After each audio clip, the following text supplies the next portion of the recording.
தென் தமிழ்நாட்டை விட வட தமிழ்நாட்டுல சிறப்பு வாய்ந்த கோயில்கள் ஏராளமா இருக்கு.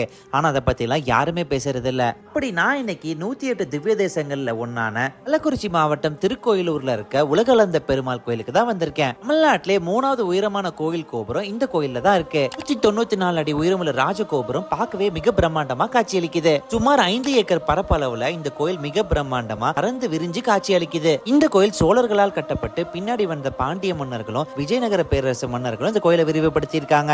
பண்ணை ஆற்றோட நதிக்கரையில கட்டப்பட்ட இந்த பிரம்மாண்டமான கோயில் திருவிக்கிரமசாமின்னு அழைக்கப்படுது. இது மட்டும் இல்லாம பெருமாள் வாமன அவதாரமா அவதரிக்கிறதுக்கு முன்னாடி இந்த கோயில் கிருஷ்ணர் கோயிலா தான் அறியப்பட்டிருக்கு. அதனால கோபாலன், அதுல இருந்து கோவலன், அதுக்கப்புறமே திருக்கோயிலூரா இந்த ஊர் பேர் மாறி இருக்கிறதா சொல்லப்படுது. வாமன அவதார கதையோட தொடர்புடைய இந்த கோயில்ல பெருமாள் திருவிக்கிரம உருவில் உலகத்தை 3 அடியில் அளந்ததுனால இந்த கோயிலுக்கு உலகளந்த பெருமாள்னு பேர் வந்திருக்கு. இந்த கோயிலோட கருவறையில பெருமாள் ஒரு காலை கீழே வச்சுக்கிட்டோம், இன்னொரு கால தலைக்கு மேல தூக்கின மாதிரி இருக்கும். இதுவா இருக்க பெருமாள் கோயில் மாதிரி இல்லாம ரைட் ஹேண்ட்ல சங்கும் லெஃப்ட் ஹேண்ட்ல சக்கரமும் இருக்கும். இது இந்த கோயில்ல மட்டும் தான் நீங்க பார்க்க முடியும். பொய்கை ஆழ்வார், பூதத்தாழ்வார், பொய்யாழ்வார்னு சொல்லிட்டு 3 ஆழ்வார்கள் முதல்ல பாடல் பாடிய ஸ்தலமும் இதுதான். அது மட்டும் இல்லாம இவங்க 3 பேருமே முதல்ல இங்கதான் சந்திச்சுக்கிட்டாங்களாமா. இவ்வளவு சிறப்பு வாய்ந்த கோயில் நம்ம வட மாவட்டத்துல இருக்க கள்ளக்குறிச்சி டிஸ்ட்ரிக்ட்ல தான் இருக்கு.